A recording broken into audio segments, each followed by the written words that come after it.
So recently, some folks with hound hunting dogs stormed onto our property in the middle of the night, disturbed my animals and disturbed my farm, woke my wife and me up from a dead sleep, and were just downright caustic and belligerent when I confronted them. And ever since I made a video about that incident, a lot of you guys have been emailing me and messaging me and commenting on videos. There's been a whole heck of a lot of support. There's also been a lot of questions about what ended up happening. And so I wanted to take just a little bit of time to try to address that situation in this video today. And just as a fair warning, I am gonna go into talking about hunting and trapping and some issues that, for some people who really love animals, are very upsetting. So please use your discretion if you decide to watch this video. So here on our farm, we have about 160 acres of property. And over the length of my ownership time, I've usually tried to post it for hunting with permission only. And generally speaking, people have been pretty respectful of that wish. You know, me personally, I have no opposition to hunting. I go deer and turkey hunting here on our farm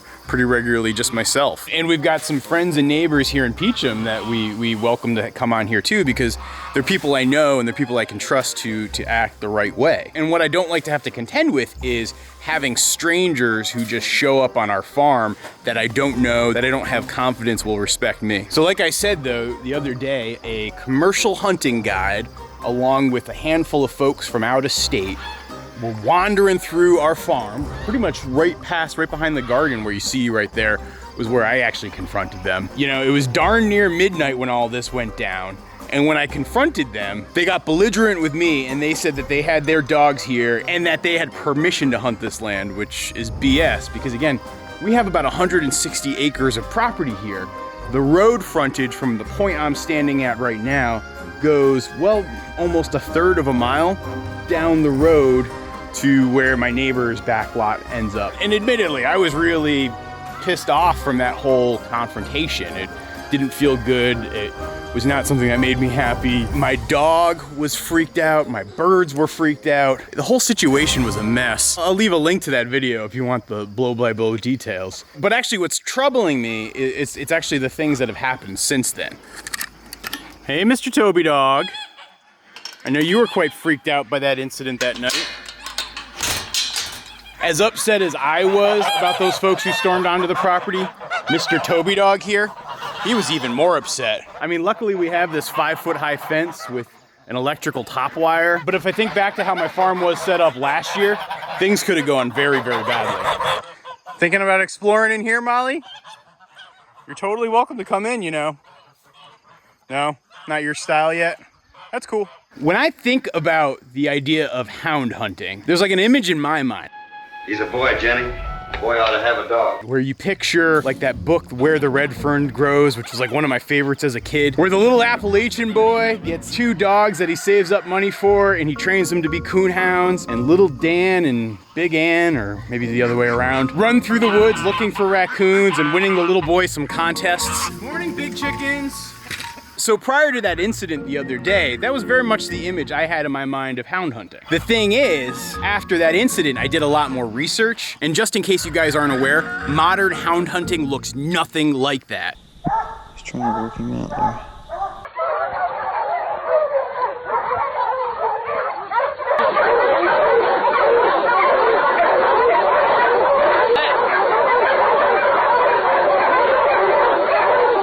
And it looks nothing like that for 2 major reasons. Number 1, the more I've talked to folks who are actually hound hunters, and the more research that I've done and more looking into it I've seen, modern hound hunting is absolutely nothing like that book. And I know that sounds like a real shocker, right? A children's book actually ends up not being the truth. But what can I say? It was a real revelation for me.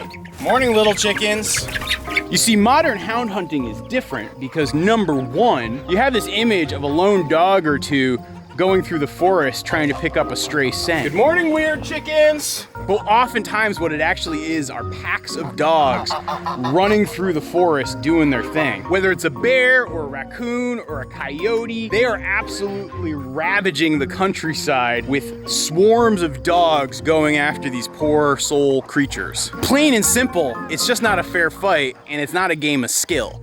Release the Kraken! And then when I think about issue number 2, what it really comes down to is this. Modern technology has completely perverted how hound hunting works. Most of the time when hound hunters are roaming the hills here of Vermont, they're not out there just a guy and his dog walking around. They're out there with packs of dogs.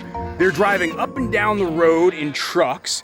They have GPS collars mounted on their dogs, and they're basically tracking signals, trying to find a way for when they've actually treed an animal. This one has a 9-mile range. This one has a 4-mile range. And so those dogs... Release the hound. Release the mini Kraken! So even though the hunting rules of Vermont clearly state that the dog owner needs to be in control of their dog, how can you be in control of your dog when you're like a mile away? Like, that just doesn't make any sense to me. I mean, even the example the other night, they spent a good near 20-25 minutes wandering the farm trying to find that dog that they clearly had no control over, that was wandering onto private property where the property owner had asked them to leave. And you know, it's funny, as I fell down that internet rabbit hole of research on the hound hunting issue, particularly the hound hunting issue here in Vermont, you know, I found really two very clear sides that have their own respective rhetorics. You have the animal rights folks who are out there pretty strong advocating that this is a barbaric practice and it should be outlawed just in the name of humane treatment of animals. When I look at the videos of hound hunting that I've found online, they're absolutely barbaric. And how anybody could think that that's anything other than dog fighting, I gotta wonder sometimes. But on the other side of the equation, you have the hound hunting lobby. The hound community, reputations aren't built in years, but decades. Which basically makes the argument that number one, this is tradition. And number two, this is important for good land management, which I think are valid points to try to stand on, but when you look closer at their argument, they kind of fall apart. Like I said, technology has completely perverted the traditional practice of hound hunting. So to think that the hound hunting of today is the same type of hound hunting that was in existence even like 15 years ago, you're mistaken. So that rich heritage and tradition is kind of BS. And then to top that off, it's not like there aren't other practices that we've historically practiced as a society, but have then realized were wrong-headed and barbaric. And then when it comes to the idea of good land management, I would say that there are a lot of other less disruptive methods to maintain a good balance of the ecosystem and wildlife. For example, there's no real need to hunt coyotes if you do two things. Number one, you have your own predator defense systems, like Mr. Toby Dog right there. And then number two, if you actually manage other parts of the ecosystem, you can actually control the coyote population. So for example, if you're managing your rodent population and your deer population, your coyote numbers have a tendency to fall in line. Which is why I come back to that point that, for me personally, I am not opposed to hunting whatsoever. I actually think hunting deer, for example, is really important because if you can keep their numbers in check within the ecosystem, it has this balancing factor for a lot of other elements within the ecosystem. And so while I see both sides of this argument, I gotta say, I lean much more towards the anti-hound hunting side of things. But in this debate, I would actually like to also introduce a third perspective into the argument, and that perspective is that of the private landowner. Because land posting laws or not, hounds that are roaming the hills and forests of Vermont have no ability to read a sign whatsoever. Huh? Like, I'm serious. Like, I have never met a dog who has ever had the ability to read a sign. Like my dog, Toby. He is a very intelligent dog. He's maybe the smartest dog I've ever worked with. Show everybody how smart you are. Yes, you're the smartest. Yes, you are. And as smart as Toby Dog is, I could spend day after day for the next 5 years trying to teach him how to read, and he will never, ever be able to read a land posted sign. He knows enough to respect a tall fence like the one we have up, but other than that, Toby's gonna go where he wants to go. And if you think about the instincts of a hunting hound that is trained to pursue, unless you are holding that dog by a leash or maybe within like 15-20 feet of that dog, it's gonna be very hard for that dog to resist crossing a property boundary and going over to somewhere else.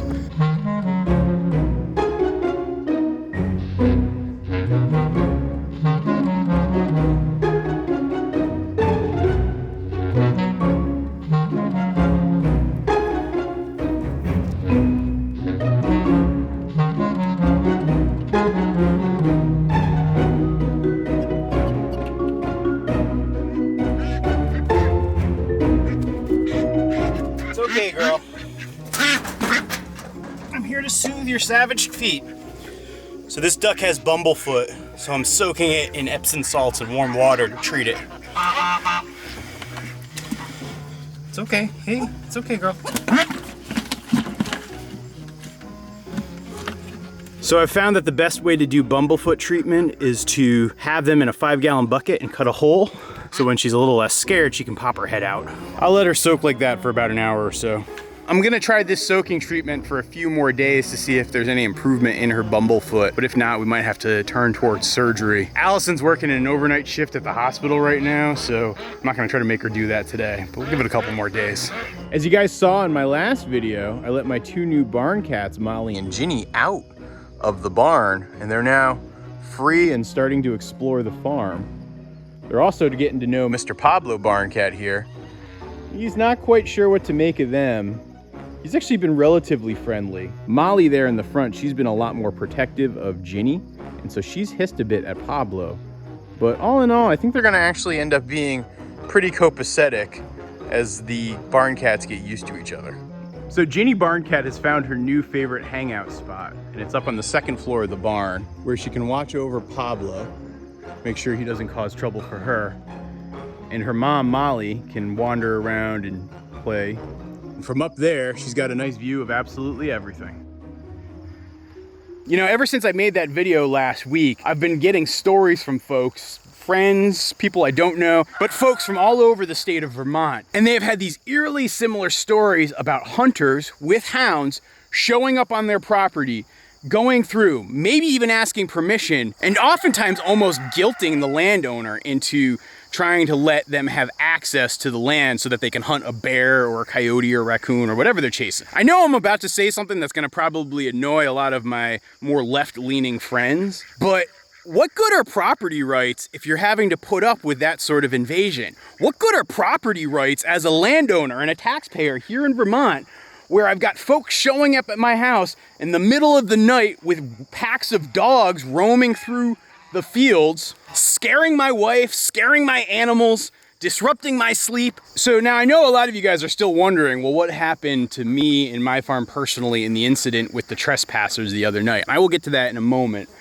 But before I do, I actually want to just make a quick call to action and ask for some help. And specifically, I want to ask 4 different folks for help in this video.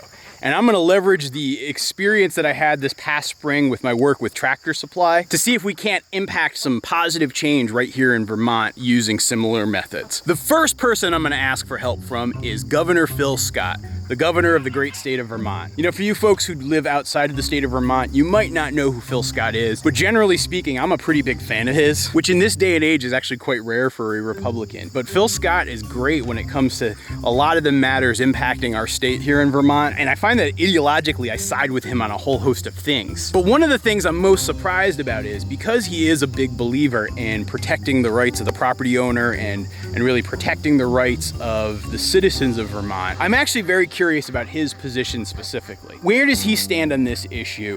What sort of protections does he support for landowners here in Vermont? You know, again, as a guy who just had some folks from out of state showing up in the middle of the night on my property, it really makes me wonder, like, what's our governor gonna do to support someone like me? And so that's why, Governor Scott, I really would be curious to hear from you directly on the issue. If you wanna come on and come down to the farm and we can have a conversation, that's totally good. If you'd prefer that I hop in my truck and drive on down to Montpelier and come meet with you, I'm all for it.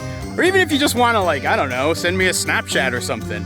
I'm up for hearing your perspective on the issue. On the record, where do you stand as it relates to hound hunting? I'll leave my email address down below if you just wanna write me a message. The second person I'd really love to hear from on this issue is Vermont Fish and Wildlife Commissioner Lewis Porter. You know, I don't know him from Adam, to be honest. I'm not familiar with his background at all. I'm not familiar what he's done, but I'm really curious, where does he stand on this issue as well? And so, Mr. Porter, or Commissioner Porter, I guess I should say, I would really be curious to hear from you personally on where you stand from this issue. And by the way, if you just opt to ignore this and stonewall me, please note that I am a very patient and persistent person, and I truly believe that your position as the commissioner of our Fish and Wildlife organization, you really need to be on the record for where you stand as it relates to hound hunting. So please, tell me.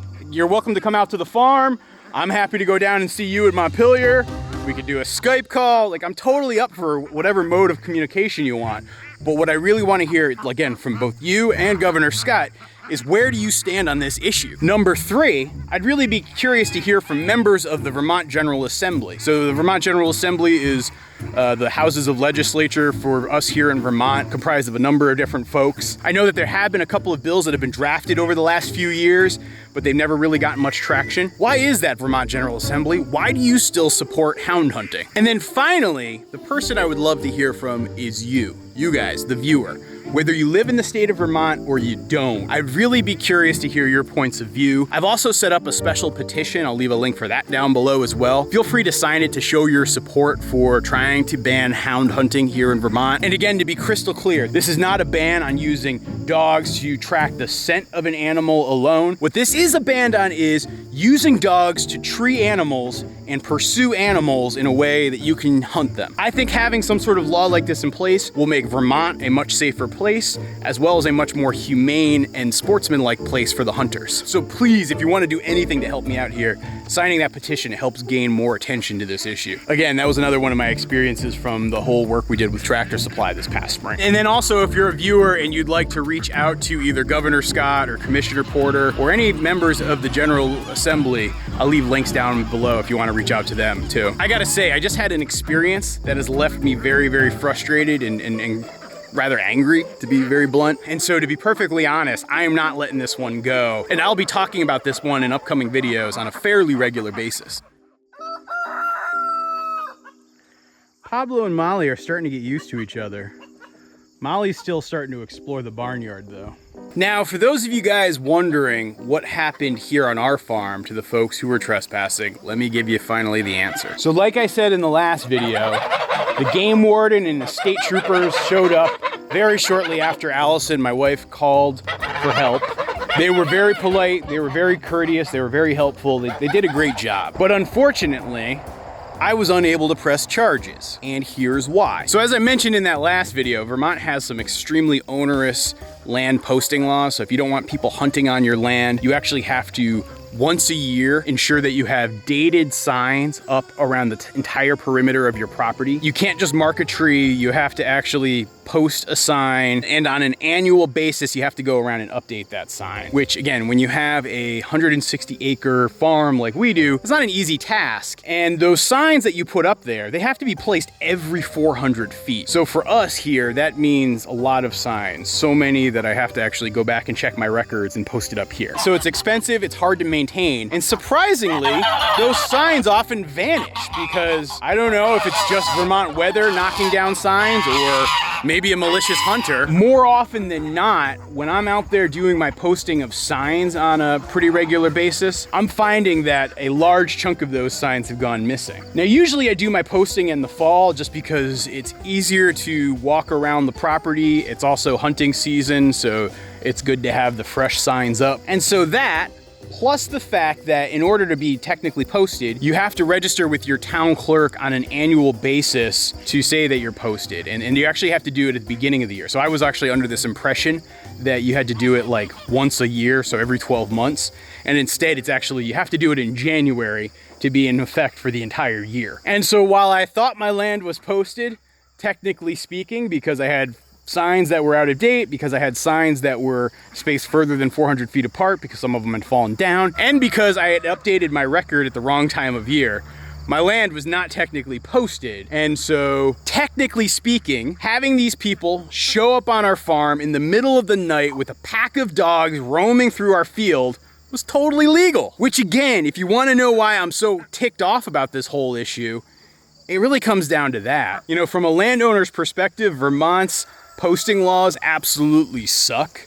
I mean, if I look like at a state like Maine, which is also known for its outdoor culture and openness to hunters, you know, they just have a system where you have to make like a purple mark with spray paint on a tree, which would be a lot easier to do and would last a whole heck of a lot longer. And so that would prevent part of the problem. But again, back to my original point, all of this is kind of moot anyway, because these hunting hounds, they can't read a sign. Oh, Molly's like not having any of it. So you can see Ginny is like way up there in that window. We got Molly down below here. Yeah, you like your petting. Good girl. Don't be nervous of Toby Dog. He's cool. Hey, Toby Dog. This is Molly. Molly, this is Toby. You guys should be friends. I like both of you very, very much. So it'd be awesome if you were friends. She's kind of like Pablo, just a little different. I'm doing this introduction on neutral ground, so I'm not inside Toby's yard, and it's sort of the area where Molly's become quite comfortable. Hopefully we don't have too many problems here with these two. Molly loves to be pet, so I have high hopes for her getting comfortable. See? You both can be friends. We're gonna keep going nice and slow there. So thanks for listening to my grief. I'm really curious to hear from you, Governor Scott, and you, Commissioner Porter, and members of the General Assembly. And if you're one of our viewers, it would mean a whole heck of a lot to me if you would just take a moment to sign that petition right there. I think together we can actually impact some positive change here in Vermont. Thanks for watching, guys.